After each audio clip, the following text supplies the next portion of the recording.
MGM hotel released video, surveillance video. There's been a lot of talk of the surveillance video and what it would show. Would it show that Paddock was meeting with others? Would it show him carrying the weapons? And they've been going through thousands of hours, and finally they released a very specific amount of video. They released a clipped video that lasted about 5 minutes long.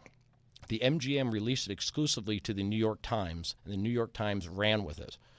They didn't explain the fact that this was a highly edited 5-minute clip. It's clear that the MGM had an agenda in putting out this clip. They think it's going to help their case. They think it helps demonstrate that there was nothing unusual here, that him bringing 20 bags of weapons into his room is nothing unusual, that his conduct while at the hotel was nothing unusual. So in the 5 minutes, you'll see that it does look relatively innocuous, but you will see his bags being brought up to the room. You do see his activity in the casino, playing the high roller machines, coming in and out of the hotel multiple times.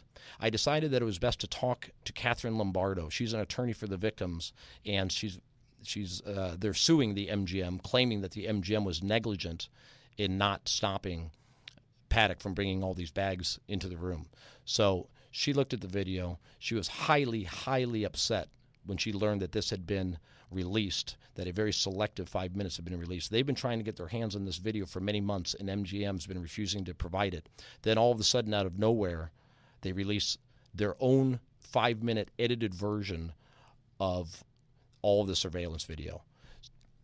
So first, you're going to hear the interview with Kathy Lombardo, and then you're going to hear the incredible exclusive interview with Bruce Paddock. Well, I believe that it was a PR stunt.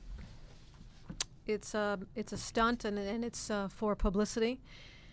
Because it was a 1-2 punch. They released the video to the New York Times, not to us, the lawyers, although we've been asking for it for 5.5 months in the legal venue.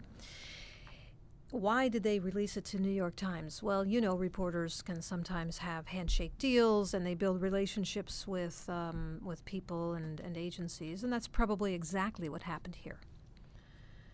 It was an edited version. Do we know, is that the version that you see on the internet from the New York Times, is that exactly what MGM gave to the New York Times? No, it's 5 minutes of 700 and something hours of surveillance video. It's five minutes. So someone inside of MGM or their law firms, because they have lots of lawyers, sat down and painstakingly took a lot of time to edit the 700 hours and pulled out the important pieces that they thought were important and put it in this 5-minute clip. Well, I'm saying 5 minutes. It might be more or less. Well, that was a question I had. Do we know whether the New York Times edited down what they got from MGM? I tried to talk to the reporters and the producers at the New York Times yesterday, and I got an email back from the producers saying, sorry, can't help you. Do you think that the Vegas police and or the FBI would have had to have given MGM an okay to release that? No. So they own it, it's their possession, they can put it out as they wish. Right. But they're obviously cooperating with the police and the FBI, so would your hunch be, though, that they probably did alert them and say, hey, is it okay, we're going to release this stuff?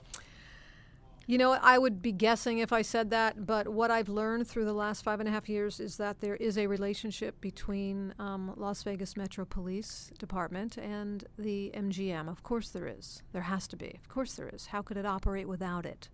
So it's my guess that there was probably some conversation there. You know, and so the reason why, you asked me why did they release it? They released it as a stunt, as a PR move to turn the public perception in their favor, to try to taint the jury pool,